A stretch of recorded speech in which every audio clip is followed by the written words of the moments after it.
नमस्कार श्रोताओं, शाम के ठीक 7:20 हुए हैं और ये समय है आपके अपने कार्यक्रम स्पोर्ट्स स्कैन का। आज की स्पोर्ट्स स्कैन के इस एडिशन के साथ मैं हूं आपका होस्ट और दोस्त सिद्धार्थ सिंह। तमाम खेल खबरों पर विस्तार से चर्चा करने के लिए हमारे साथ फोन लाइन पर मौजूद हैं वरिष्ठ खेल पत्रकार रूपा रामणी। रूपा, स्पोर्ट्स स्कैन कार्यक्रम में आपका स्वागत है। Thank you so much Siddharth, और सारे लिसनर्स हैं स्पोर्ट्स स्कैन के, उनके लिए भी नमस्ते। सबसे पहले नजर डालते हैं तक की स्पोर्ट्स हेडलाइंस पर। साउथहैम्पटन में भारत और न्यूजीलैंड के बीच वर्ल्ड टेस्ट चैंपियनशिप का फाइनल मैच फिलहाल बारिश की वजह से शुरू नहीं हो सका है। ब्रिस्टल में खेले जा रहे महिला क्रिकेट टेस्ट मैच में इंग्लैंड ने भारत को फॉलो ऑन दिया। हॉकी इंडिया ने आगामी टोक्यो ओलंपिक के लिए पुरुष और महिला हॉकी टीम की घोषणा की और यूरो कप 2020 फुटबॉल टूर्नामेंट में ग्रुप ई के मैच में इस समय स्वीडन और स्लोवाकिया के बीच मुकाबला जारी।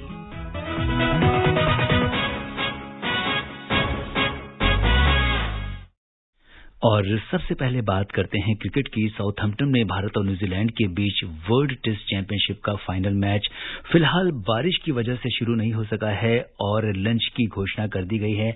आईसीसी ने बारिश के कारण नुकसान हुए समय की भरपाई के लिए रिजर्व डे भी रखा है। भारत ने फाइनल मुकाबले के लिए स्पिनर रविंद्र जडेजा और रविचंद्रन अश्विन, जबकि तेज गेंदबाज के रूप में जसप्रीत बुमराह, मोहम्मद शमी और ईशांत शर्मा को और अंतिम एकादश में शामिल किया है।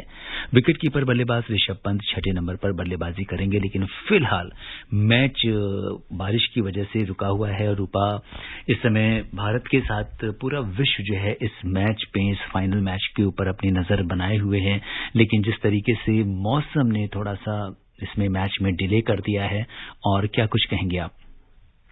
हाँ, ऑब्वियसली सब लोग एक्सपेक्ट कर रहे थे। थोड़ा ये भी है कि फोरकास्ट भी उतना प्रॉमिसिंग नहीं दिख रहा है।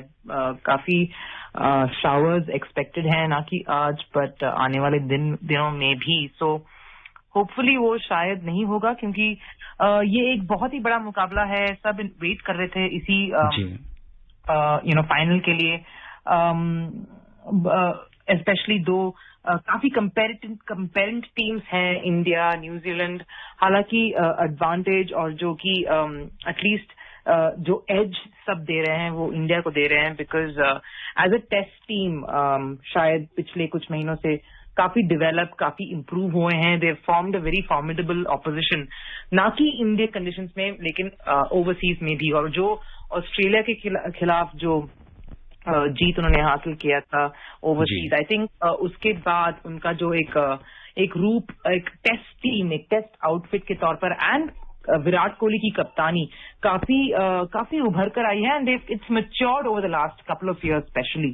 तो वो अगेंस्ट न्यूजीलैंड जो काफी नाइस गाइज कहा जाते हैं सब न्यूजीलैंड के टीम जो हैं, तो बहुत ही एक इंटरेस्टिंग मैचअप की उम्मीद थी। आज सब लोग जो है टीवी स्टेशंस, अपने टीवी स्टेशंस के सामने बैठे हुए, लेकिन लिटिल डिसअपॉइंटेड, बट होपफुली कल जो स्थिति हो बारिश की या फिर वेदर रिपोर्ट बेटर हो। जी, और जैसा कि आपने कहा कि इसकी आशंका पहले से व्यक्त की जा रही थी कि बारिश हो सकती है, इसलिए समय की भरपाई के लिए इसमें एक रिजर्व डे भी रखा गया है ताकि इसका परिणाम निकल सके इस मैच का। हाँ, क्योंकि everyone wants a result Siddharth. I mean हम काफी बात कर चुके हैं इन द पास्ट, बहुत ही पहले, जब विकेट्स उतने स्पोर्टिंग नहीं होते थे या फिर काफी फ्लैट ट्रैक्स होते थे, you never would get a result. काफी ड्रॉज टेस्ट क्रिकेट में होते थे, जिसकी वजह से शायद वो इंटरेस्ट भी थोड़ा कम होता गया टेस्ट क्रिकेट में। But this whole test championship, sporting wickets, 2 pace wickets, तो जो कि ना कि बॉलर्स बट ना कि स्पिनर्स बट बैट्समैन को, सबको थोड़ा कुछ गेम में रखे, ऐसा एक कॉन्टेस्ट ही हम उम्मीद रख रहे थे। एंड उस तौर से ये एक ऐसा टेस्ट मैच है, एक ऐसा फाइनल है जहां पे obviously everybody wants a result. आपको ड्रॉ देखना बिल्कुल किसी को भी पसंद नहीं आएगा, तो उस नजरिए से obviously everybody wants 5 days of cricket. और उम्मीद यही होगी कि कल से वेदर थोड़ा क्लियर हो जाएगा और हमें ज्यादातर काफी क्रिकेट देखने को, खेलने को मिलेगा जरूर। जी हाँ, बिल्कुल। और दूसरी ओर ब्रिस्टल में खेले जा रहे भारत और इंग्लैंड के बीच महिला क्रिकेट टेस्ट मैच के तीसरे दिन आज भारत ने फॉलो ऑन के बाद अपनी दूसरी पारी में ताजा समाचार मिलने तक एक विकेट पर 46 रन बना लिए हैं। इससे पहले भारत की पहली पारी 231 रन पर सिमट गई। इससे इंग्लैंड को 165 रनों की बड़ी बढ़त हासिल हुई और उसने भारत को फॉलो ऑन दिया। इंग्लैंड ने पहली पारी में 9 विकेट पर 396 रन बनाए थे। तो इस समय अगर हम महिला क्रिकेट की बात करें तो कहीं ना कहीं थोड़ा सा डिसअपॉइंटिंग है। यस सिद्धार्थ, काफी उम्मीद थी इस बंच से हमें, but just to put a few points across, obviously हम इन्हें शॉर्टर फॉर्मेट्स में ज्यादातर खेलते हुए परफॉर्म करते हुए देखे आए हैं पिछले कुछ सालों से, and they are amazing in that. चाहे वो T20 हो, चाहे वो 50 ओवर फॉर्मेट हो, काफी पोटेंट, काफी इम्पैक्टफुल खिलाड़ी हैं, काफी यंग खिलाड़ी हैं। वो जो एक्सपीरियंस्ड लॉट जो थी, काफी लोग अपने लास्ट लेग में हैं, कुछ लोग या फिर कुछ निकल चुके हैं क्रिकेट से, and that has affected and impacted it. एक केवल मिताली राज जो सबसे सीनियर मोस्ट खिलाड़ी हैं apart from Jhulan Goswami of course, जो इस लाइनअप में शामिल है। और अगर आप उनकी परफॉर्मेंस को देखें, not been promising at all Siddharth.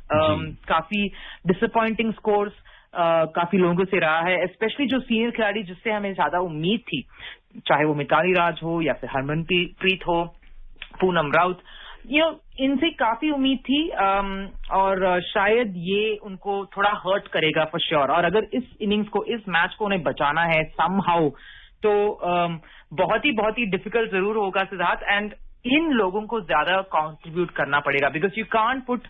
हालांकि शेफाली वर्मा बहुत ही अच्छी तरह से खेला, उन्होंने 96 is a beautiful score on debut, लेकिन वो एक यंगस्टर है। I mean, you want your seniors to step up, you want them to come and deliver. उनके ऊपर ज्यादा एक प्रेशर जरूर बना रहेगा इस इनिंग्स में, और definitely the game is on. बहुत ही प्रेशर जरूर रहेगा भारतीय विमेन पर, स्पेशली इन दिस इनिंग्स। बिल्कुल, अब देखना होता है कि किस तरीके से जो टीम इंडिया है वो कमबैक करती है, इस पे हमारी नजर बनी रहेगी। बात करते हैं हॉकी की। हॉकी इंडिया ने आगामी टोक्यो ओलंपिक खेलों में देश का प्रतिनिधित्व करने के लिए बहुप्रतीक्षित 16 सदस्यीय पुरुष हॉकी टीम की घोषणा कर दी है। टीम में 10 से अधिक खिलाड़ी ऐसे हैं जो ओलंपिक में डेब्यू करेंगे। इस टीम में कौन कौन से खिलाड़ी हैं, बता रहे हैं हमारे सहयोगी देवेंद्र त्रिपाठी। टीम इंडिया में अनुभवी गोलकीपर PR श्रीजेश और मिडफील्डर मनप्रीत सिंह के साथ साथ ओलंपिक खेल चुके अन्य खिलाड़ियों में हरमनप्रीत सिंह, रुपिंदर पाल सिंह, सुरेंद्र कुमार और मनदीप सिंह शामिल हैं। अनुभवी बीरेंद्र लाकड़ा को भी टोक्यो ओलंपिक 2020 के लिए टीम का हिस्सा बनने का एक उपयुक्त अवसर मिला। इसके अलावा अमित रोहिदास, हार्दिक सिंह, विवेक सागर प्रसाद, नीलकांत शर्मा, सुमित नवोदित, फॉरवर्ड शमशेर सिंह, दिलप्रीत सिंह, गुरजंत सिंह और ललित कुमार उपाध्याय टीम में शामिल हो रहे हैं। टीम चयन पर मुख्य कोच ग्राहम रीड ने कहा कि हमारा लक्ष्य टोक्यो में एक सामूहिक इकाई के रूप में अपना सर्वश्रेष्ठ प्रदर्शन करना है। भारतीय पुरुष टीम को पूल ए में मौजूदा Olympic champion Argentina, Australia, New Zealand, Spain और मेजबान जापान के साथ रखा गया है। Sports can Devendra Tripathi, sports can. जी हाँ, अगर रूपा हम देखें कि किस तरीके से जो टीम इंडिया है उसका जो प्रदर्शन रहा है पिछले दिनों, काफी मजबूती से उभर कर आई है हॉकी टीम। जी बिल्कुल, हम सिर्फ ये मेल टीम के बारे में नहीं कह सकते हैं हम ये बात। I think we should say that about the women team as well. उसकी भी आगे बात करेंगे। हाँ, ओके, श्योर। अगर हम सिर्फ मेन टीम की बात कर रहे हैं, they've had a very good showing, लेकिन एज यू नो, और हम ये काफी कह चुके हैं इन द पास्ट दैट ये जो ओलंपिक्स स्पेशली पिछले तीन एडिशंस अगर हम देखें, काफी डिसअपॉइंटिंग रही है, specially for the Indian men's hockey team. So काफी अगर हम उम्मीद बोले या फिर एक्सपेक्टेशंस बोले, काफी प्रेशर जरूर रहेगा इस हॉकी टीम पर, क्योंकि ओलंपिक्स एक ऐसा वेन्यू, एक ऐसा एरिया रहा है जहां पे वो काफी डिसअपॉइंट कर चुके हैं पिछले कुछ एडिशंस में। सो सबकी नजर इन पर काफी बनी रहेगी और प्रेशर डेफिनेटली होगा इन पर। बिल्कुल, अगर हम भारतीय पुरुष टीम की बात करें तो उससे पूल ए में मौजूदा Olympic champion Argentina, Australia, New Zealand, Spain और मेजबान जापान के साथ रखा गया है। पूल ए को आप किस तरीके से देखती हैं? बहुत ही कठिन पूल है। हम ऐसे बोलते हैं ना, we call group of death and all of that. So काफी एक कठिन ग्रुपिंग जरूर है। और अगर हम पिछले ओलंपिक्स की भी बात करें तो बहुत ही नाइटमेयर जरूर रहेगा उस ओलंपिक्स से जुड़ा हुआ। 2016 रियो डी जेनेरो में काफी अच्छे मेमोरीज बिल्कुल नहीं बने हॉकी टीम के लिए। वो 8th फिनिश किए थे। काफी एक बैगेज जो बोलते हैं सिद्धार्थ, हर एक खिलाड़ी के जो लेकर आते हैं।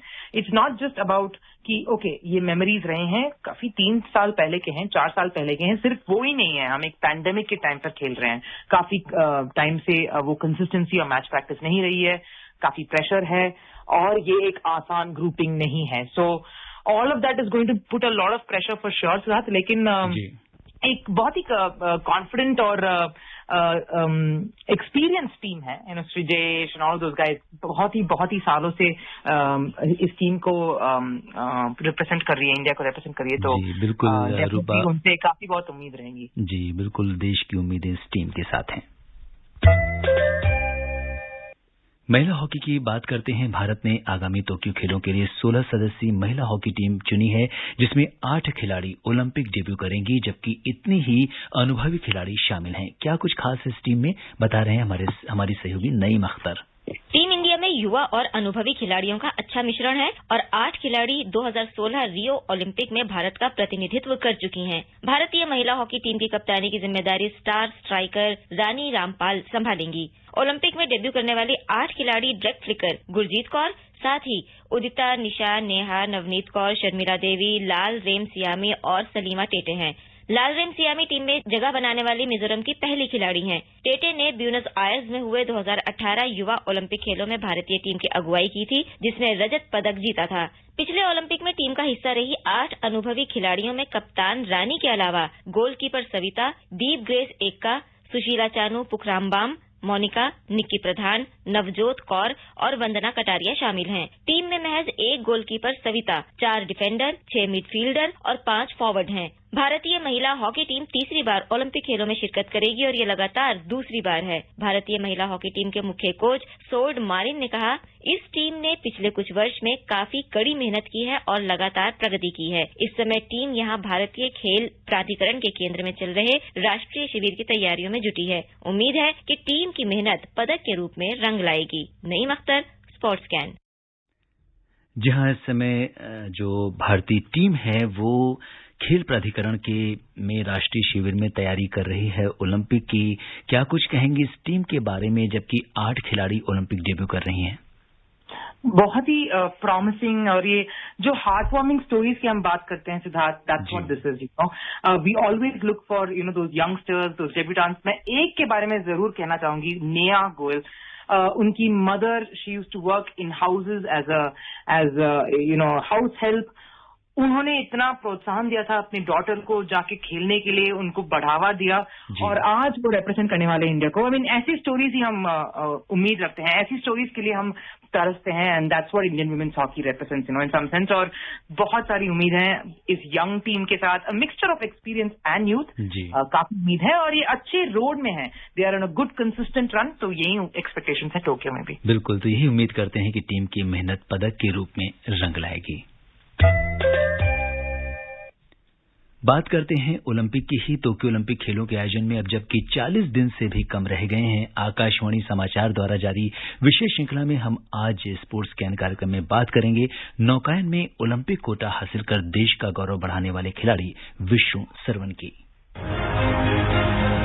इस बार नौकायन स्पर्धा में सबकी नजर देश के युवा खिलाड़ी विष्णु सरवनन पर है, जिन्होंने नौकायन में ओलंपिक कोटा हासिल कर देश का गौरव बढ़ाया है। विष्णु ने ओमान में एशियाई क्वालिफायर में दूसरे स्थान पर रहते हुए टोक्यो ओलंपिक के लिए क्वालिफाई किया। विष्णु ने आकाशवाणी से खास बातचीत में बताया कि उनका रुझान सेलिंग में कैसे हुआ। जब मैं 9 साल का था तब सेलिंग स्टार्ट किया था। तभी से मुझे बहुत अच्छा लगा क्योंकि ये बहुत करीब है नेचर से, जैसे फ्लो के साथ सेल करना और ये सब मुझे बहुत अच्छा लगा। विष्णु ने नौकायन को लेकर अपने अनुभव को साझा करते हुए बताया, Bit of a rich sport. It's actually, so I am just proving that even we can do it and we can also achieve in a bigger stage. And I just want the youth also to follow this footsteps and they also have to explore their options. Olympic quota हासिल करने के बाद विष्णु ने अपनी भावनाओं को कुछ इस तरह व्यक्त किया। बहुत सारे इमोशनल मोमेंट्स था और फिर पापा का कॉल आया पानी में, वो भी रो रहे थे। मैंने कभी पापा को देखा नहीं रोते हुए, वो अभी भी मानते हैं कि मैं नहीं रोया ऐसे ही। मेरा इमोशन ये था कि ये पहला स्टेप है ओलंपिक कोटा इंडिया के लिए और नेक्स्ट स्टेप है ओलंपिक मेडल। तो मेरे दिमाग में बस ये है कि जैसे मैंने क्रॉस किया फिनिशिंग लाइन की, अरे अभी नेक्स्ट ओलंपिक मेडल है, बस इतना ही दिमाग में था। विष्णु बताते हैं कि सरकार की टॉप स्कीम से उनके प्रशिक्षण में काफी मदद मिली। टॉप्स ने मुझे इनविटेशन भेजा तो मैं उनके स्कीम में था और they help me these 3 months till Tokyo and I am here because of them, because they financially it's very difficult to push the sport and so they're helping me with the boats and coaching and everything and I'm just giving them results. फिलहाल विष्णु माल्टा में Olympic के लिए कड़ा प्रशिक्षण कर रहे हैं। So we chose this venue Malta and I've been training here since the Olympic cycle 2018.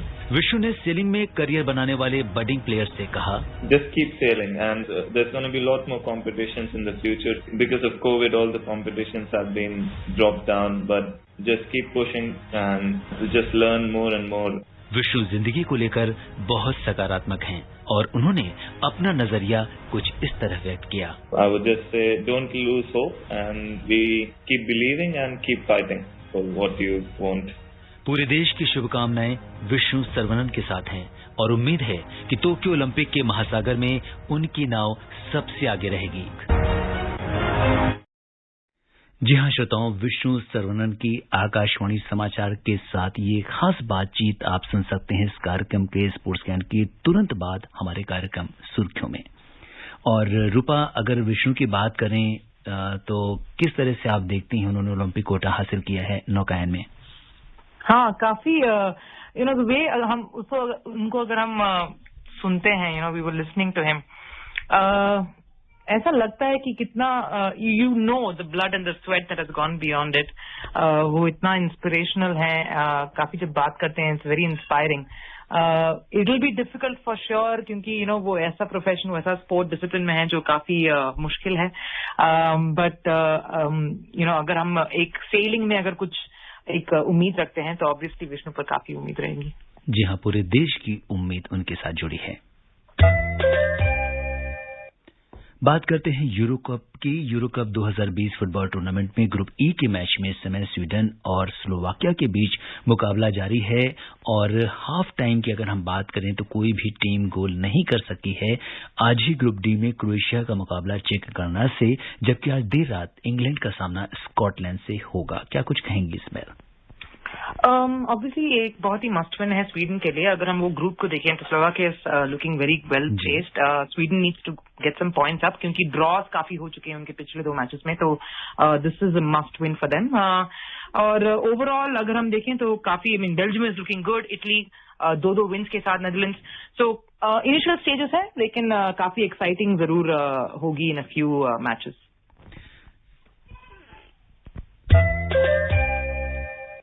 और अब बात करते हैं टेनिस की। अमेरिकी टेनिस संघ USTA ने घोषणा की है कि इस साल होने वाले अमेरिकी ओपन में 100% दर्शकों को शामिल होने की मंजूरी दी जाएगी। न्यूयॉर्क में 30 अगस्त से 12 सितंबर तक होने वाले इस टूर्नामेंट में 7 लाख से ज्यादा लोगों के आने की उम्मीद है। पिछले साल हुए ऑस्ट्रेलियन ओपन के बाद US ओपन पहला ग्रैंड स्लैम टूर्नामेंट होगा जिसमें पूरी क्षमता के साथ दर्शकों को शामिल होने की मंजूरी होगी। तो एक बहुत अच्छी खबर है रूपा। बिल्कुल, हमने देखा कि कितना मुश्किल था, थोड़ा वियर्ड था कि पिछले ग्रैंड स्लैम में जो कि नॉर्मली सारे फाइनल्स पैक्ड होते थे और अंडर द लाइट्स प्ले होते थे, लेकिन बिकॉज ऑफ द कर्फ्यू वो सारे बिग मैचेस दिन में रखे गए थे। तो वो शायद that will be better in US open. Crowd रहेगा, under the lights, will see a proper performance, थोड़ा नॉस्टैल्जिक जरूर रहेगा एंड इट्स वेरी इंपॉर्टेंट ये सब चीजें देखने। सो काफी प्रॉमिसिंग है। और श्रोताओं, अब समय अनुमति नहीं दे रहा है कि हम कुछ और खेल खबरों पर चर्चा करें। रूपा, तमाम खेल खबरों पर राय साझा करने के लिए आपका बहुत बहुत धन्यवाद। Thank you Siddharth. श्रोताओं, स्पोर्ट्स कैन में आज के लिए बस इतना ही। अगर आप इस कार्यक्रम को दोबारा सुनना चाहते हैं तो लॉग ऑन कर सकते हैं हमारी वेबसाइट newsonair.com पर। कल शाम 7:20 पर दोबारा मुलाकात के वादे के साथ इजाजत दीजिए अपने होस्ट और दोस्त सिद्धार्थ सिंह को। तब तक के लिए नमस्कार।